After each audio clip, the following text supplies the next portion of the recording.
Eixo, salve nossa quinta-feira sagrada, salve Papai Oxóssi, Okearô, salve Papai Otolô. E aí?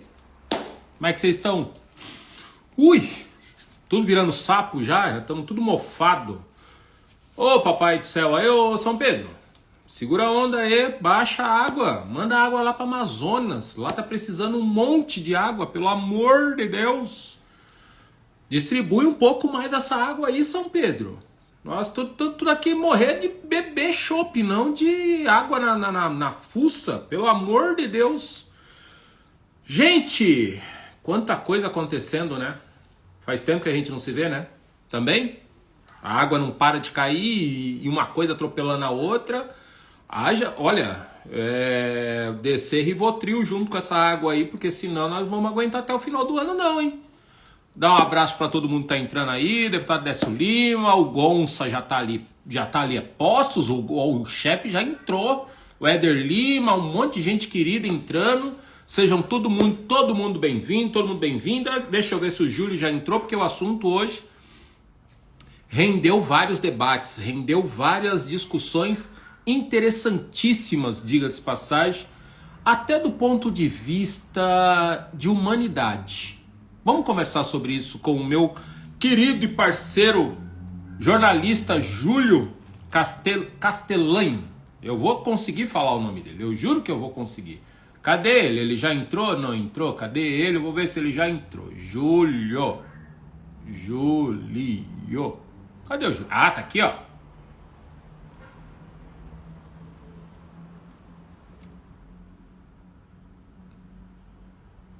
Cadê?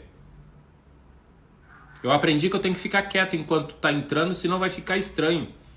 Boa noite, Fernando Krieger, nosso bruxo.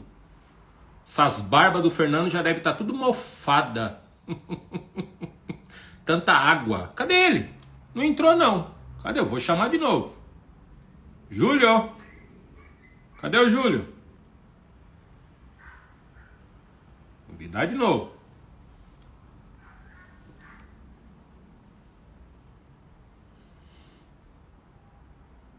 Ó, foi? Não. Eu tenho que ficar quieto.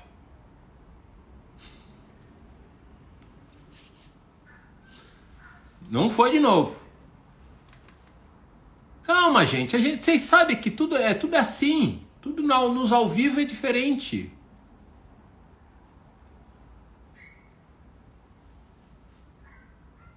Nos ao vivo dá dessas. Às vezes vai, às vezes não vai.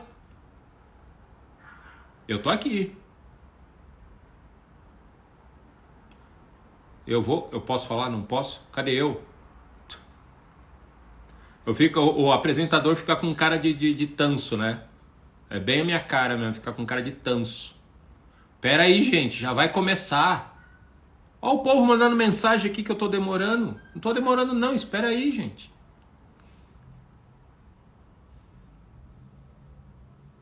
Ó, enquanto o Júlio tá entrando, eu sei que eu já mandei a mensagem.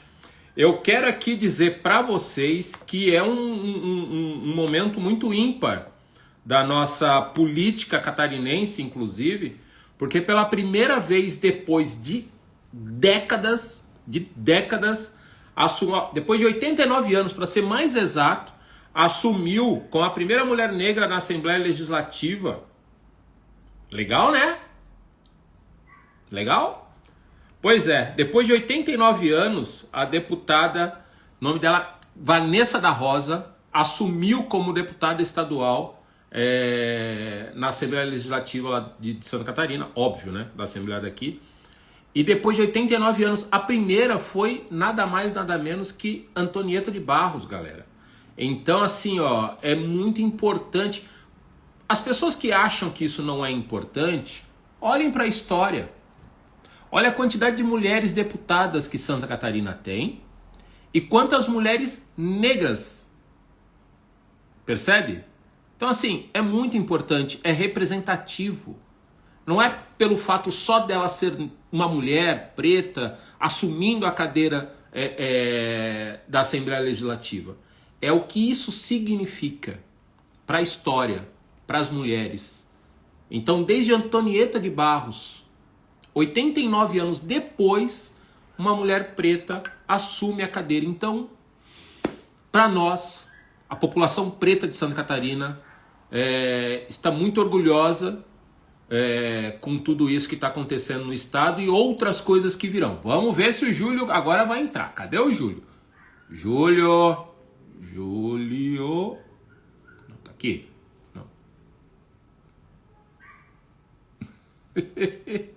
Ali. Júlio na área.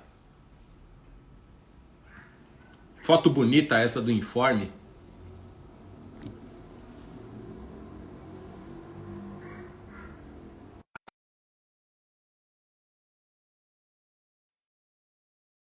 Boa noite, Karen. Aceitei. Olá, olá, boa noite. Aí estamos Viu? nós. Nós é teimoso, minha gente. Nós é teimoso. Nós é teimoso. Isso aí. Nós peleia e entra ali, briga. Obrigado, Júlio, pela deferência de aceitar nosso convite aí por resenha, cara. Muito legal. Eu fico feliz aí, honrado pelo convite feito pelo Alexandre, por você, desse tema tão importante aqui para a nossa comunidade, né? Que tem a ver aí com as enchentes e todas as pessoas que sofrem as suas consequências. Para quem não Como conhece o Júlio... Oi. Não, pois não. Para quem não conhece, o Júlio é jornalista, né? E ele esteve em loco, né? Lá em cima no José Boatê. E é importante, primeiro, Júlio, talvez eu queria que você se apresentasse para a galera, desse o seu mini currículo, vai que alguém queira te contratar, também é legal. Mas também dizer, já incorporando a sua apresentação, o que tu foi fazer lá na barragem? Me permite só, primeiramente, Marco, fazer minha audiodescrição aqui para todo mundo poder acompanhar direitinho. Eu sou um homem moreno de 1,80 m, tenho cabelo curto grisalho, eu uso óculos com armação prata e tenho barba com cavanhaque. Eu estou aqui quase todo de azul marinho, né? Um casaco azul marinho, uma camisa azul marinho, embaixo tenho uma camisa meio vermelha, assim. Eu sou jornalista de formação, formado pela Univale.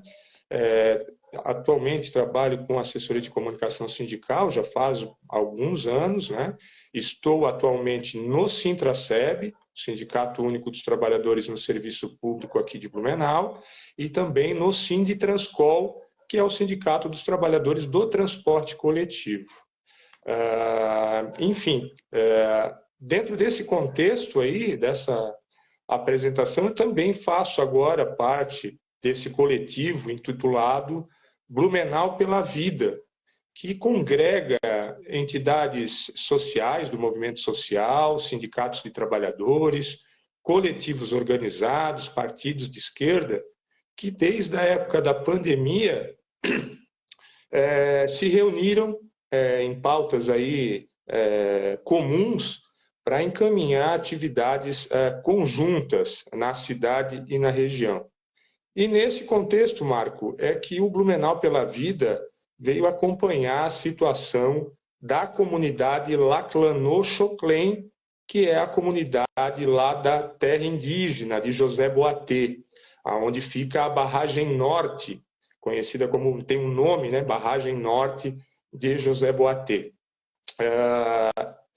Depois daquele episódio lamentável de violência, até que a polícia militar esteve na barragem junto com a Defesa Civil para fazer a tal do fechamento das barragens no dia 8, desde esse dia 8 a gente vem acompanhando diariamente lá com pessoas, primeiramente, Marco, fazendo aí uma atividade solidária, entendendo aí as necessidades que aquela comunidade lá vem passando, e eu acho que ainda vai passar, lamentavelmente, por mais tempo. Mas, assim, um ato mais humanitário, né?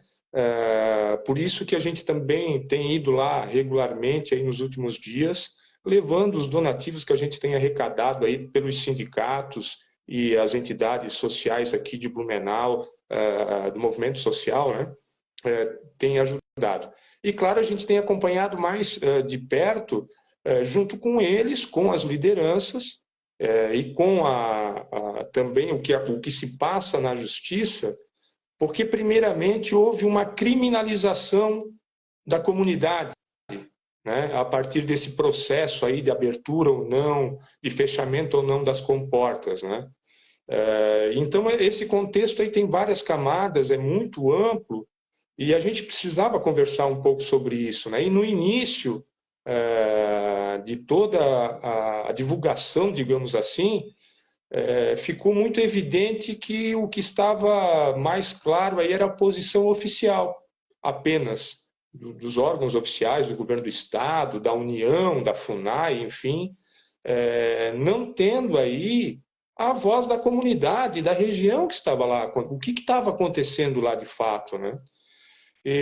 Então, essa também foi uma ação discutida dentro do coletivo Blumenau pela Vida, para que a gente conseguisse também trazer a realidade daquele povo aqui para o povo da cidade, daqueles que desconhecem, né? Ou pela falta de informação, por desconhecerem, enfim, né? Mas outros porque são induzidos a pensar ou, de determinada forma, como a criminalização daquele povo, e não é por aí, né? Eu acho que a gente poderia conversar um pouco, primeiro, desse resgate histórico, Marco, né? Do que é a barragem, né? Se tu deixar, eu vou falando. Se tu deixar, eu vou falando. Já vou te.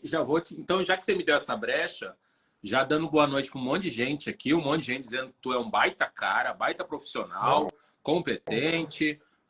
O Brusago está companheiro dele de trabalho, né? E aí, eu só queria... tu colocou... Vamos de trás para frente. Vamos trazer, primeiro, talvez, de certa forma, colocar de uma seguinte maneira. O quanto responsável é você sendo um profissional da imprensa, o quanto é a responsabilidade de boa parte da imprensa de colocar as discussões em torno da barragem da José Boatê de forma tão simplista a ponto de dizer, de colocar, por exemplo, ou dar essa conotação de que quem está lá depreda e vem um salvador do nada e aparece lá para resolver a situação, ou pior, que se não fechar, você aqui vai ter a sua casa alagada. Como é que tu enxerga o papel da imprensa nesse movimento todo? Primeiro aqui, fazer um registro sobre a precarização dos trabalhadores jornalistas em quase todas as grandes mídias, né? Nós não temos mais equipes de reportagem hoje nos grandes veículos como a gente tinha antigamente, né? O advento aí das redes sociais, enfim, dessa informação rápida e também custos, enfim, fez com que boa parte aí dessas grandes empresas perdessem os seus profissionais, e não tem, a equipe é reduzida. Esse fato é preciso fazer esse registro, né?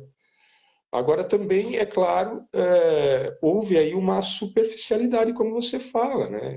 Eu entendo mais assim como se, no início, como a gente estava um pouco aqui anestesiado com essa questão da enchente, enfim, que preocupa todos e que mexe com toda a cidade, com toda a região, e isso a gente não tem o que falar, é fato, né? Meio que só reproduziu o que vinha de releases ou de informações oficiais, né? E até pela dificuldade que muitos têm de se deslocar e de fazer algum tipo de incursão lá. A gente reconhece, eu reconheço pelo menos, essa dificuldade de muitos veículos de imprensa, né? Imagina os menores, né? Que não têm aí muitos profissionais para fazer e cobrir todos os assuntos e os temas que são relevantes para a cidade e para a região. Mas no caso específico da barragem e da comunidade, Laclano-Choclen, que é atingida diretamente, não é um fato novo, né? Na verdade, assim, não falta informação. Informação a gente já tem bastante. Se as pessoas forem para o YouTube, por exemplo, tem alguns documentários muito bacanas contando histórias pela própria comunidade, né?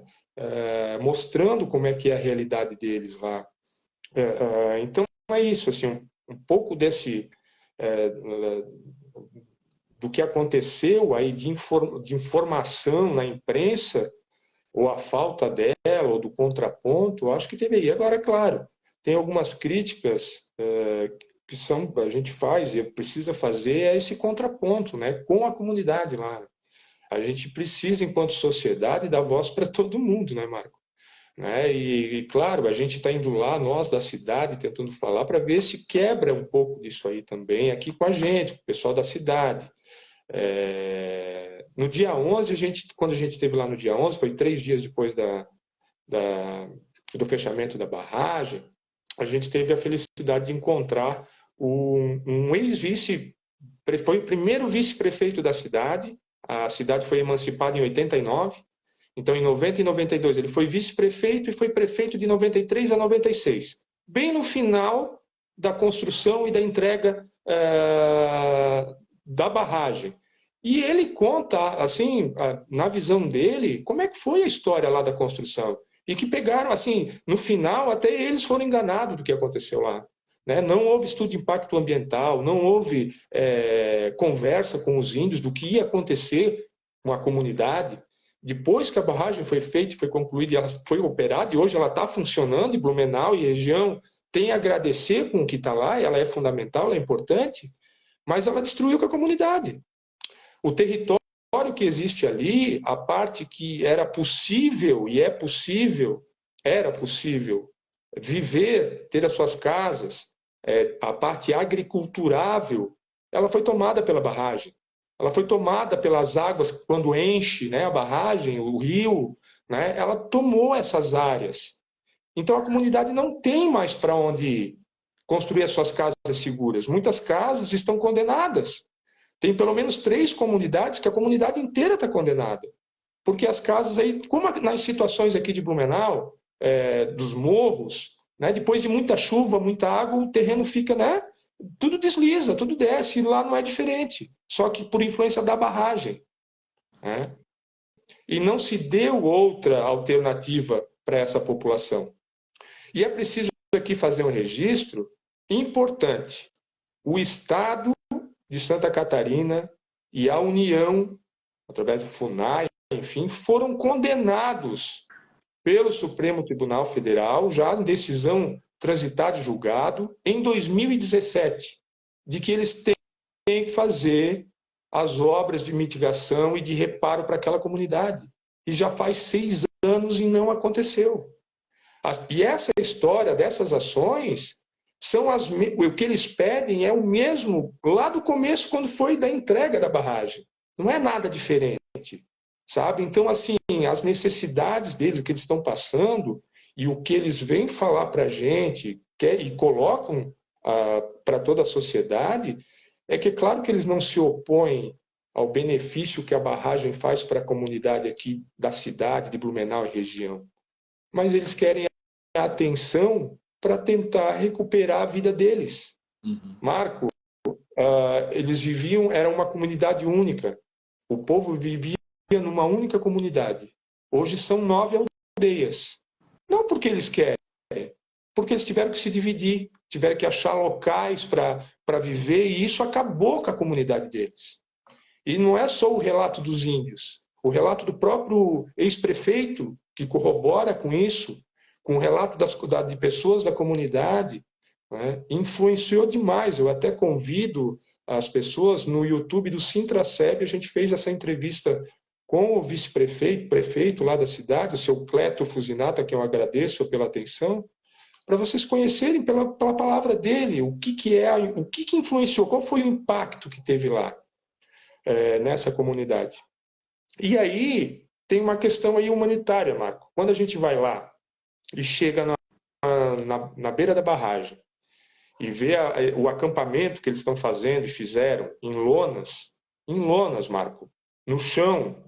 A gente pegou aquele dia, estava um dia seco, ainda no dia 11, por exemplo, mas depois teve chuva de novo. Então fica uma lama terrível. Não tem banheiro. A água que a comunidade tem é uma água barrenta. Não dá para beber aquela água.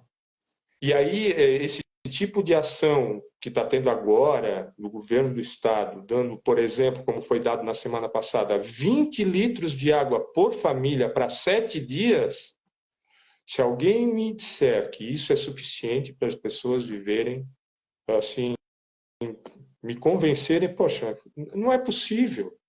Não é possível eles ainda estarem numa condição dessa. As pessoas aqui da cidade, elas vão para abrigos seguros, abrigos quentes, com luz, água, banheiro, comida, até a necessidade deles poderem conseguirem voltar para suas casas, enfim. Lá não é assim.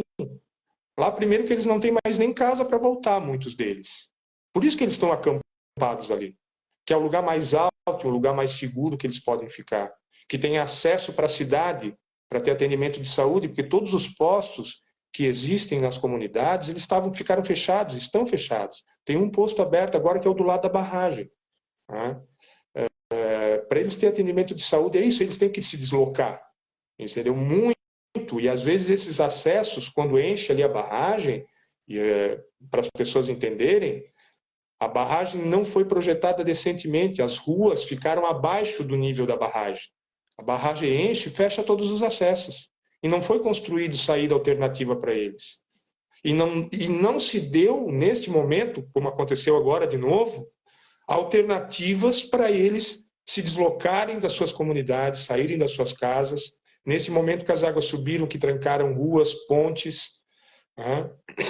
Eu convido quem está nos acompanhando a seguir a Juventude Choclen aqui no Instagram, @JuventudeChoclen.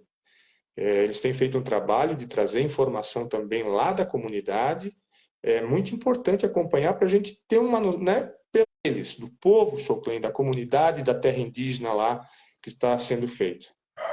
E, Marco, não dá para a gente aí não condenar o que aconteceu lá na barragem, no dia 8, primeiramente, quando foi da tentativa de fechar o policiamento, a violência que foi dada lá. Então, mas antes da gente entrar, e isso é muito importante, inclusive, a gente abordar do ponto de vista, inclusive, histórico, porque isso vai entrar para os anais da história, né, da forma como foi, mas toda vez, e isso me incomoda muito do ponto de vista humano, Toda a cobertura que o Informe Blumenau fez, né, em torno do que foi colocado, de notícias que circularam, as notícias que chegavam de pessoas que estavam lá, inclusive você, os comentários são literalmente desumanos. É o mínimo que eu posso dizer nesse sentido. Ao mesmo tempo que eu tenho autoridades políticas, militares e tal, colocando sempre de uma forma pejorativa. E aí, nos comentários, em todas o noticiário que o Informe ia colocando, o que me chamava a atenção é que, de cada 10, 7 comentários era índio sabe se virar. Índio, como é que índio tem iPhone para fazer? Esses são os comentários banais, senso comum. Como é que tu enxerga esse tipo de comentário dentro de uma sociedade dita cidadãos de bem, assim? Como é que tu enxerga isso tudo, tendo em vista que a gente conseguiu tentar fazer um contraponto a tudo que estava acontecendo? E aí é isso que tu fala, né? As mídias alternativas, e aí o Informe, por óbvio, entra como uma mídia alternativa. Como é que tu enxerga esse comportamento quase que de manada, sem fazer trocadilho? Primeiro, assim, parabenizar o Informe porque ele fez o papel de fazer o contraponto, né, de trazer algumas visões diferenciadas para justamente promover o debate e ampliar as visões, as formas de ver o que estava acontecendo. Mas o efeito manada para o cidadão de bem aqui da região, eu acho que é cultural já também, né, Marco? Porque aí eu vou pegar as palavras de um dos caciques lá de uma das aldeias, que ele fala mais ou menos assim. Isso eu escutei por outras companheiras e também presencialmente. tentaram nos aniquilar na bala e agora querem nos matar com a água. Esse é um pouco do que essa comunidade nossa de colonização europeia, que a gente não pode esquecer o que fizeram com essa comunidade no processo aqui de colonização. É preciso relembrar os bugreiros, que arrancavam suas orelhas para provar que, para receber o seu quinhão aí pelo trabalho feito, para dizimar uma população aqui nessa região, uma população originária, não é? E quem desconhece isso, era importante conhecer um pouquinho da história para ver como esse povo vem sendo tratado historicamente, né? E o cidadão de bem hoje, que não se aprofunda, que geralmente não se aprofunda, né? E eu falo pejorativamente de cidadão de bem, Marco, porque essas pessoas extremistas, dos mesmos modos que tentaram aí promover quebra-quebra e promoveram quebra-quebra lá em Brasília, esses mesmos cidadãos de bem que ficaram na frente dos quartéis, na minha visão é o mesmo cidadão de bem que critica aí essa posição dos povos indígenas aqui de José Boatê e de todas as regiões. E é importante também destacar e fazer o paralelo com essa questão do marco temporal, né? Porque o julgamento no STF que aconteceu, que tornou inconstitucional, o marco temporal tem a ver com o processo aqui da terra Laclanochoclen, né? E isso a gente não pode dissociar. E não pode dissociar o que está ocorrendo na sua própria atitude do governo do Estado, né? Com o tratamento com essa população. É sempre preconceituosa.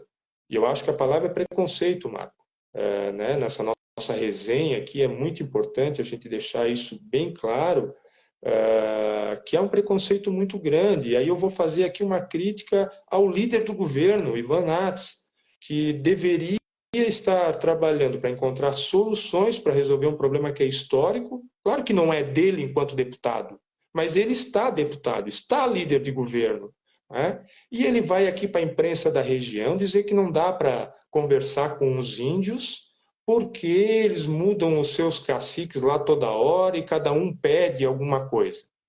Peraí, ô cara pálida, aqui nós brancos também elegemos os nossos governantes de 4 em 4 anos. Lá eles elegem de 3 em 3 anos.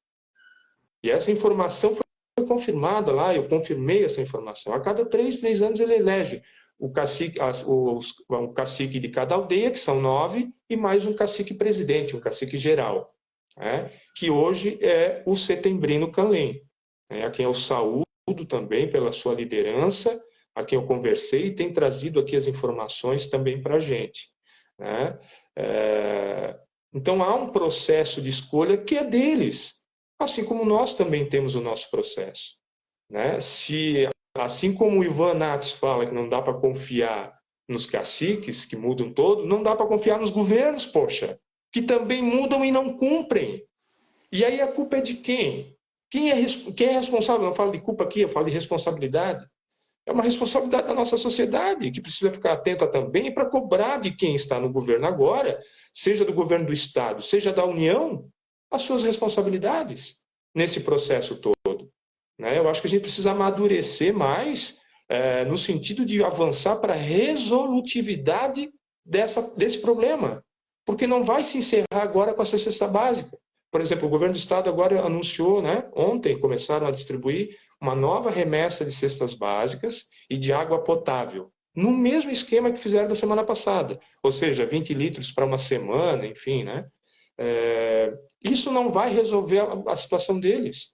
Eles saíram das suas casas, muitos não têm casas, e uma das questões que está, inclusive, nesse processo da ação lá de 2017, e também dentro desse processo dessa ação civil para a abertura e operação da barragem, que é garantir a construção de casas em lugares seguros para essas pessoas. Uhum. E isso não vai acontecer de hoje para amanhã ou essa semana. Então, assim, como é que vão tratar essa comunidade? E aí, Marco, aconteceu o ato violento lá no dia 8, e para fechar a barragem, e para abrir a barragem aconteceu de novo. De novo, eles descumpriram acordos que fizeram com a comunidade, que a comunidade não queria a polícia militar lá dentro, né? Ainda mais do jeito que foram, com 14 viaturas, mais de 100 policiais, cavalaria, helicóptero passando em cima, para quê? Para causar terror para as pessoas, para as crianças, para os anciões. E aí eu quero aqui fazer um registro, abrir, Marco, que a gente recebeu a notícia agora no final da noite, e que é um fato que eu vou deixar para os detalhes, deixar para a comunidade falar primeiro. Mas a comunidade Laclanau-Choclen, essa noite, está de luto. Morreu agora no final do dia, no começo da noite, um dos anciões da comunidade.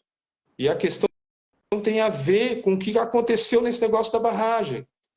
Só que eu vou deixar eles falarem, eles se pronunciarem primeiro, enfim, mas a informação está confirmada. O seu João Paté, líder ancião, sábio da comunidade, veio a falecer essa noite. E aqui todo o meu sentimento para aquela comunidade, que vai fazer o seu velório agora do seu ancião aí até amanhã. Então, assim, é isso, Marco. O terror que eles fazem lá não precisava. Desde o processo aí garantido pela Justiça para operar a barragem, nas condições que foram colocadas, a comunidade indígena não se opunha à operação dela. Só que ela não queria aquilo que aconteceu lá. Ela não quer aquele policiamento ostensivo com armamentos, né, fortes para ir lá e enfrentar uma comunidade que está fragilizada. Então, assim, eu lamento que chegou numa posição dessa, em que o governo do Estado tenha ficado aí usado desse tipo de expediente, pelo que eu vejo apenas para, sei lá, buscar alguma lacração aí com uma facção extremista que os apoia, porque até nas decisões, até hoje, a gente precisa de mais esclarecimentos, né, Marco?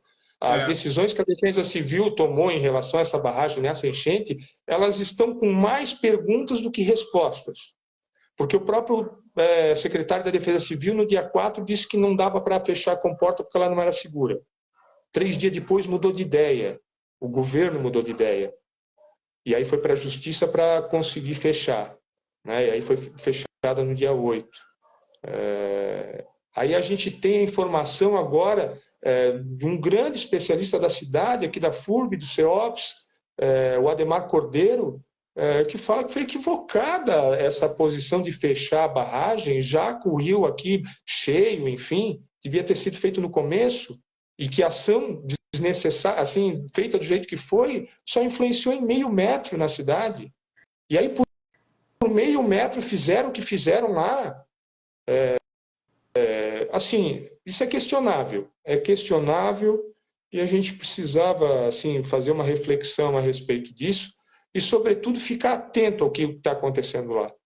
Né? Ficar atento, ter os olhos mais abertos para cobrar de todos. Porque, Marco, como eu te falei, essa ação que foi julgada no STF, final, já em 2017, ela condenou o Estado e a União. São os dois que são responsáveis por fazer cumprir a decisão. Né? E aí nós temos, claro, nós ficamos aqui num fla-flu, né? Na sociedade, governo Bolsonaro, governo Lula, enfim, mas não. É preciso que se cobre de todos os responsáveis mais celeridade nesse processo. Porque o atendimento que foi dado para a comunidade, existe um plano de contingência quando as barragens ali começam, tem eventos hidrológicos, de chuva, enfim, o município tem, a Defesa Civil, um plano de contingência. Foi, inclusive, aprovado no início desse ano. E está lá com todos o roteiro do que deve acontecer quando as águas começam a subir, as rotas de fuga, que tem que ter ônibus com tração 4x4, que deve ser feito pontos de abrigo, um posto central garantindo uma equipe de saúde com ambulância. Tudo está no plano de contingência, né? Só que ele demorou para ser cumprido. Ele demorou para ser cumprido. E isso não pode acontecer. Na minha visão, o que está acontecendo é que se trata aquela comunidade como uma comunidade de segunda classe, ou inferior ainda, né? Uma classe inferior. O jeito que se coloca quando eles dizem, fazem acordos, né, solicitando ali alguns itens, parece que eles estão fazendo troca, né, ainda lá do tempo, aquela bem pejorativamente do espelhinho e tal. Não é isso, minha gente. Eles estão cobrando, tentando cobrar do Estado, que é o responsável, executar aquilo, um mínimo de medidas mitigatórias que foram condenados a serem cumpridos, né? E que não é feito. Então, assim, e é preciso fazer o registro de que não é a comunidade Laclanô-Choclen que vem descumprindo acordo. Quem vem descumprindo acordo é o governo do estado de Santa Catarina. E nesse caso específico agora, de abertura e fechamento das barragens, nos dois momentos, houve traição do governo do estado, porque eles negociaram com a defesa, com a FUNAI, com os representantes da FUNAI que estavam lá, com o delegado da Polícia Federal que estava lá, que não teria aquele efetivo de policial lá dentro da barragem e que eles iam poder entrar, dever civil, os técnicos lá, fazer sem problema nenhum. Para de um dia, de uma noite para uma manhã, ser pego todos de surpresa. E isso ainda vai vir à tona, Marco, essa questão, inclusive, dessa falta de sintonia entre as polícias, a militar e a Polícia Federal. Porque, por exemplo, eu tenho acesso ao documento da delegada da Polícia Federal, que eu esqueci o nome dela agora, peço perdão, mas ela tem um documento que foi endereçado dentro da ação civil pública, aí, da abertura da barragem, em que a advogada da União pergunta para a delegada a posição da Polícia Federal a respeito da segurança lá da barragem.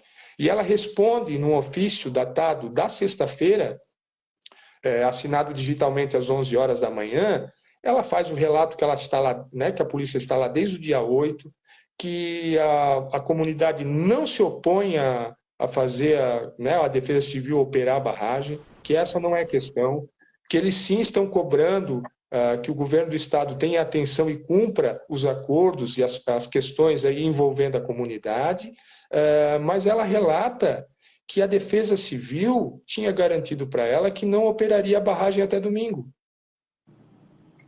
Que isso ocorreria só de segunda a quarta-feira, quando o rio tivesse a 5 metros. Está lá no documento. Um documento que é uma delegada da Polícia Federal que assina. Para chegar no sábado, mudar de ideia e resolver abrir a barragem, mesmo com o rio alto, acima de 5 metros, enfim, estava com 7, alguma coisa, e mesmo contra o acordo que tinha feito de que não entraria com a polícia militar lá, como entrou no domingo de manhã, né, trazendo pânico para a comunidade, né, para os anciões, para as crianças, enfim, uma cena lamentável que era desnecessária. O que busca, Marco, o governo do estado e a polícia militar com uma atitude dessa? Inclusive, um dos perfis aí do tático da polícia militar, que não é um perfil oficial, parece que é um perfil de uma corporação, fez uma selfie dizendo retorno da barragem, né? A barragem ou retorno, o pau vai pegar, o pau vai torar, uma coisa assim, que depois foi excluída devido às críticas. Qual é a intenção? Ele já estava com a intenção de fazer alguma coisa, criar alguma animosidade a mais? Como assim? Então, essas perguntas aí, elas vão precisar ser respondidas. Por que a Polícia Federal e a Polícia Militar estão batendo cabeça? E até qual é a responsabilidade de cada um, né? E as responsabilidades tanto do governo do Estado quanto da União, né? Quem é responsável pela saúde, por exemplo, é a CESAI, uma secretaria da Saúde Indígena, que é do Ministério da Saúde. O SUS é universal, é as 3 esferas. O governo do estado tem que fazer uma articulação com a CESAI para garantir o atendimento lá naquela comunidade, que não tem o básico, não tem os remédios básicos, não tem material de sutura mínima. Tem uma médica agora fazendo trabalho voluntário lá, Lívia, na comunidade. Agora que chegou, então, uma ambulância com um enfermeiro e um motorista, enfim, trabalho de paramédico para levar, na verdade, não é só para fazer transporte, se necessário. Mas atendimento mesmo não tem, está precário. Né? E aí os dois governos precisam atuar. Né? Precisam atuar com mais celeridade. Né? Agora, volta a questão, né? Principal, lógico, o governo do estado é o principal aqui ator que precisa trabalhar para executar aquilo que foi combinado, aquilo que está no acordo na justiça, né? E aquilo que está no plano de contingência da Defesa Civil e, sobretudo, aquilo que foi condenado pelo STF. É bom informar que, sim, o governo chegou a anunciar aí um pacote de obras de 20 milhões para a barragem e que era para iniciar esse ano, e que até agora não iniciou. Né? Que tem a ver com essa decisão de 2017. Só que muito pela segurança da estrutura da barragem. E como a gente falou, ela foi entregue lá em 92, mas ela não foi totalmente concluída. Tem o canal extravasor, o caminho que tem que ser feito, que era uma outra preocupação da comunidade, né? Pela primeira vez na história, a barragem verteu, mas felizmente não verteu com toda a velocidade, porque poderia carregar na saída, por não ter essa conclusão da obra ali da barragem. E outras tantas, né? Importante fazer registro, Marco, que o CIMI, que é o Conselho Indigenista, Missionário Indigenista, vem acompanhando bastante tempo a questão aí da barragem de José Bastet. Quem quer mais informações, tem muitos textos muito bacanas lá, trazendo um pouco da trajetória lá, contada pelo CIMI. Também é importante para saber, porque foi através deles, por exemplo, que eu tive acesso ao laudo técnico da barragem, que foi incluído pelo governo do estado dentro da ação civil pública. Um laudo vencido, um laudo que é de agosto de 2021, e de acordo com a Agência Nacional de Águas, toda barragem deve ter relatórios de inspeção de segurança regular, né, com um período de 1 ano a 2 anos no máximo. Né? Precisa de fazer esse relatório de inspeção. Né? E o último que estava é de 2021 e está vencido. Né? Há mais de 10 anos não se tem obras lá, não se faz reparo lá, não se faz inspeção lá. Né? Por que agora, em cima do laço, aconteceu isso? Quem se responsabilizou por isso? Por que num dado momento da ação foi apresentado esse laudo e logo depois foi apresentado outro laudo, assim, superficial, de algum técnico, enfim? Isso está muito obscuro ainda. E a gente precisa trazer luz para isso aí, para entender melhor quais foram as reais intenções do governo do estado com essa situação toda. Resenha boa é quando eu não falo. Só para dizer que resenha boa é quando eu não falo. Mas, apenas para exemplificar o que o Júlio coloca, são ações de Estado. Quando o Estado é condenado, não é que o Bolsonaro foi condenado, ou que o Jorginho vai ser condenado, ou que o Lula foi condenado, ou que o Moisés... Não, o Estado brasileiro. O Estado. Essa cacalhada toda que faz o que faz é o Estado brasileiro comandado por pessoas com cabeça de ovo. Ponto.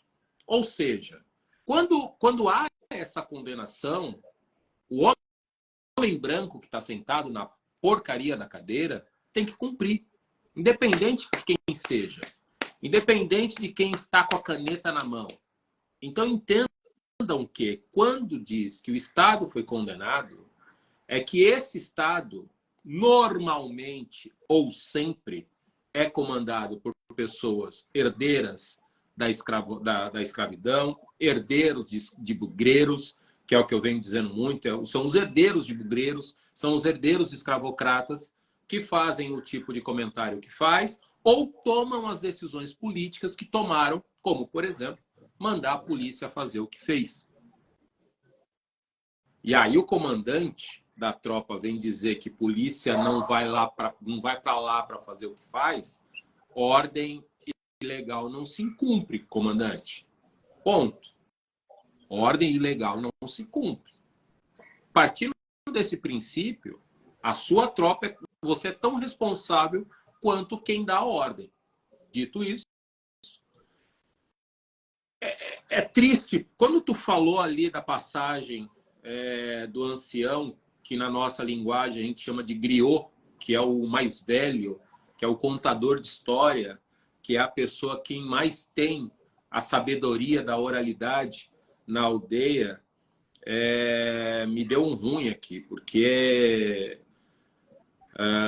é crueldade em cima de crueldade. E essa crueldade, em algum momento, surte efeito.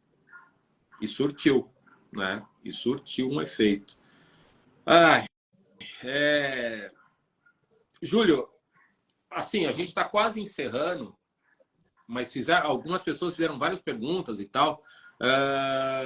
Uma delas, vou resumir em duas, que é, uma, a comunidade tem noção de que essas novas obras podem impactá-las? Eles hoje têm essa noção de que essas obras podem trazer outros problemas para eles? Você sente isso deles? Essas obras que estão feitas?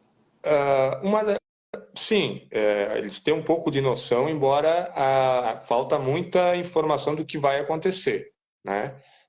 O fato é que o término dela agora, de algumas questões que trazem segurança para o equipamento, ela traz também para a comunidade, né? Para a comunidade de baixo, principalmente, para debaixo da barragem, né? Porque como não tem esse canal extravasor, por exemplo, concluído, muitos dos barrancos dessa saída aí podem ser levados embora, inclusive onde é que tem casas, enfim, né? Então isso é importante para eles. Mas o que eles sabem é que o problema deles efetivamente não está contemplado, né? O problema das casas deles não está contemplado, não existe, né, nenhum plano, nenhum projeto já garantindo aonde vão ser construídas casas novas, por exemplo, que está na ação civil pública, né, e que está lá naquele processo também lá do STF. Né? Porque eles têm um grande problema ali, Marco. Não tem terra onde eles possam, terra segura e habitável, que eles possam reconstruir suas casas. Existe um pedaço de terra que a União tomou de volta no processo antigo, né, que era do território deles e que foi tomado pela União na demarcação. Que esse pedaço de terra é possível fazer, só que aí vai depender da União. Né? Mas fora isso, eles não têm para onde voltar, não têm para onde reconstruir suas casas. A casa onde é que eles têm rachou. Não dá para construir uma no lugar, porque vai rachar de novo, vai cair. Está condenado o ambiente. Pelo menos assim, se eu não me engano, com certeza 3 comunidades estão totalmente condenadas. Mas eu acho que tem mais 2 que estão assim severamente condenadas, né? E aí as outras tem locais ainda que é possível, só que desestrutura, enfim, a comunidade, né? E aí é só para fazer um pontinho aqui. O Desinfeliz, que me mandou a mensagem aqui, não é fazer minha casa, minha vida, construir prédio, o Desinfeliz. Não é disso que nós estamos falando. Porque também tem uma outra coisa que é respeitar a cultura que está ali. Exatamente. Porra, às vezes é mau caratismo a ignorância. Não, isso não é ignorância, é mau caratismo. Não dá para construir minha casa, minha vida, querido. Botar um prédio no meio da aldeia. Jeca. A outra. Difícil. Diga, pode dizer. Segue lá. Não, a outra coisa era uma crítica que tu já fez em relação à Defesa Civil. Qual foi a atuação na Defesa Civil? E aí o nosso amigo Tarcísio coloca ali que o Jorginho já admite que essa questão tem que trocar de pasta, não tem que ficar na Defesa Civil. Tamanha incompetência que tu desenhou muito bem para nós aqui, colocando dessa forma tão bela que tu colocou, mas tu ia falar alguma coisa. Não, eu podia falar mais coisa aqui, mas eu acho que é por aí, assim, a Defesa Civil, é, altamente questionável todas as atitudes que ela tomou, né? E aí a imprensa registrou isso, esse fato mesmo, do secretário da Defesa Civil no dia 4 dizer que não era seguro fechar e que não fecharia, e 3 dias depois o governo fazer ele mudar de ideia, é constrangedor. Constrangedor para uma figura pública ter afirmado o que afirmou e 3 dias depois ter que admitir o que um governo fez ele fazer, né? Porque é o que eu tomei da situação, né? Porque ele veio com propriedade falando na frente, né? Como diz nosso bruxo Josué, é a gritaria, a histeria coletiva da internet que comandou as ações do governo. Não, e aí a gente pode fazer aí o link diretamente com os empresários aqui de Blumenau, até mesmo pela atuação do vereador alemão, que foi um dos técnicos que foi lá trabalhar em abrir e fechar, né, que reconheceu que gastou dinheiro, primeiro 5 mil, depois já tem algumas falas até que chegou a 60 mil o custo de tudo, enfim, mas há de se confirmar. Mas ele disse textualmente aí que foi gasto grana lá para fazer e que foi dos empresários de Blumenau que fizeram pressão. Então foi no berreiro, sim, não foi por questões técnicas, né? E aí, se a questão é econômica, né, volto a dizer, por meio metro, deixar então, não podia molhar o tênis de Blumenau, o joelho de Blumenau, mas o tênis podia molhar. Poxa, pessoal, e aí fazer o pânico que fizeram na comunidade, fazer o que fizeram com a comunidade, né? Porque o fechamento da barragem na ocasião que já estava, só piorou a situação, claro, agravou. Não que ia mudar muita coisa, porque o próprio volume de águas que estava lá e a própria comporta com ela aberta, ela já funciona. Ela já tem a sua função também, né? De reter também a água e o fluxo da água, de como ela desce, né? Mas o seu fechamento dessa forma, conforme a gente ouviu aqui a explanação do professor Ademar Cordeiro, ficou claro que foi uma atitude mesmo fundada nos gritos da internet e nos interesses econômicos aqui da região de Blumenau. Uhum. Olha, o cara, além da aula que ele dá, ele é preciso. Ele é preciso. Ele vai terminar a live daqui a pouco e ele é preciso. Ele terminou, pim, parou. Adorei isso. Vou ensinar para o resto do povo fazer isso. Como não aprende? Ô, Júlio, eu sempre pergunto para o pessoal, antes de terminar, qual é a tua visão de futuro, né?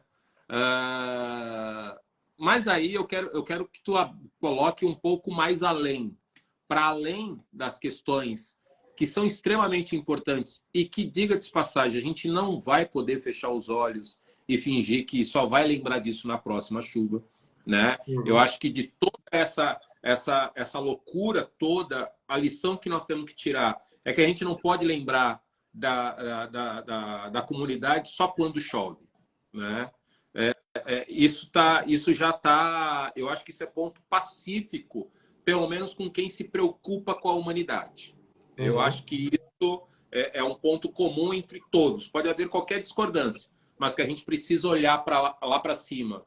Quando tiver sol, é extremamente importante isso. Mas, do ponto de vista geral, qual é a tua visão de futuro? O que tu enxerga para o futuro? Tu consegue ser otimista? Te ajudando? Não consigo ser otimista. A curto prazo, eu não consigo ser otimista. Infelizmente, Marco, quero que isso não aconteça. Eu gostaria que isso não acontecesse. Mas, assim, a própria comunidade já tem lá, nos seus históricos, de como é que acontecem as chuvas. Assim como a cidade também tem, né? Nós aqui da cidade. É março e outubro. Março vai vir de novo. Eles vão passar problemas sérios de novo. Na verdade, agora, essa fase agora foi a pior deles, Marco. Foi a pior deles. Atestada, inclusive, por esse ex-prefeito. Que eu fiz essa pergunta textual para ele, ele que conhecia, mora na região até hoje, né? E ele disse que esse é o pior momento. Então, como não vai ter nada, eu não vislumbro nada a curto prazo, é muito possível que no mês de março, quando as chuvas se avolumarem, enfim, e lá tiver algum problema, essa comunidade vai ter sérios problemas. Mas, na verdade, ela vai continuar com os problemas que estão hoje, agora, né, com as cheias. Que ele é permanente, esse problema. Eles estão lá, eles não têm para onde voltar, Marco. Aqui, ó, tem algumas famílias que estão acampadas que elas não têm para onde voltar. Né? E por mais que as pessoas aqui da cidade queiram questionar que tem muita terra lá, não, gente. A maioria das terras é morro, é Mata Atlântica, não é local seguro e adequado para moradia, muito menos para agricultura, enfim, né? Mas para moradia não é. Né? E isso precisa ficar sempre na frente da gente, para a gente entender qual é a situação deles lá. Né? Então, é desse ponto de vista. Eu acho que a sociedade aqui precisa fazer uma cobrança, principalmente para aquela decisão do STF, para aquelas questões que estão lá, para esse acordo que foi feito aí dentro da ação civil, que é construir casas em locais seguros, só que eles precisam logo dizer onde é que vai ser construída essas casas e construí-las de fato. Né? Precisa se resolver a questão da água potável para aquela comunidade. Não é possível que em momentos como esse eles não tenham água, que é o básico de sobrevivência da humanidade. Né? Que tenham a sua questão sanitária resolvida, porque numa hora dessa nem banheiro decente eles têm, não tem, Marco. Aquele povo que está lá tem um banheiro que ele está lamentável. Não é possível usar aquilo. Né? E não me venham aqui fazer nenhum tipo de comentário maldoso de que o índio tem que ir para o mato fazer suas necessidades. Porque daí é o fim da humanidade. É o fim da humanidade. Ufa! Pessoal, a ideia do Resenha é trazer esse tipo de discussão. É jogar luz sobre um problema específico daquele momento. Mas, de novo, não é porque nesse momento a gente está falando disso que a gente vai esquecer. Né? Vocês podem acompanhar e vai ter uma série de reportagens no Informe Blumenau sobre as decisões e as coisas que serão feitas na comunidade José Boatê, e aí, em específico, com a comunidade Choclen. Portanto, acompanhe o que a gente vai colocando aqui, como o Júlio coloca. Como mídia alternativa, deem essa moral para o Informe Blumenau, para os periódicos que o Júlio escreve, nas redes sociais do próprio Júlio, porque é sobre isso, é você ter um contraponto a uma falácia que às vezes dá na TV toda hora. E é falácia mesmo. É falácia, porque ficaram dizendo que era 2 metros, 2,5 metros, precisa fechar, e aquele terror. O cidadão médio, o cidadão que não entende absolutamente nada do que está acontecendo, por óbvio, por uma questão de sobrevivência, ele vai ficar com essa opinião. No entanto, não é a verdade. Portanto, acompanhe as discussões. Quando eu cancelei o Resenha da semana passada, é com esse intuito mesmo de vocês acompanharem o que está acontecendo no Informe Blumenau e jornalistas sérios como o Júlio que fazem esse tipo de trabalho. E não é um trabalho parcial, tá? Eu acho que isso é importante dizer. Não há parcialidade. É o que está acontecendo. Ponto. Tá duvidando? Pega o carro e sobe lá para ver. É isso aí, Marco. É isso aí. Fácil. É mídia esquerdista. Pega o carro e sobe lá para ver. O choro do alemão é compreensível quando ele conseguiu fechar as barragens. Porque o cara estava preocupado com a empresa dele, estava preocupado com a comunidade dele. Tá tudo certo, tá lá. Conseguiu atingir o objetivo dele, em detrimento de outras vidas humanas. E aí a gente não pode fazer valoração de que vida vale mais ou menos. Vida é vida. Beleza? Júlio, cara, muito obrigado. É um prazer te conhecer.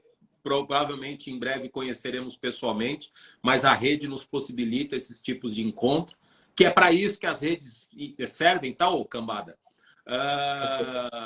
E mais do que isso, obrigado mesmo pelo trabalho que tu fez. E seja sempre bem-vindo, que você puder, dar um blá aqui para nós. E a gente vai estar sempre de porta aberta aqui no Informe Blumenau para ti, beleza?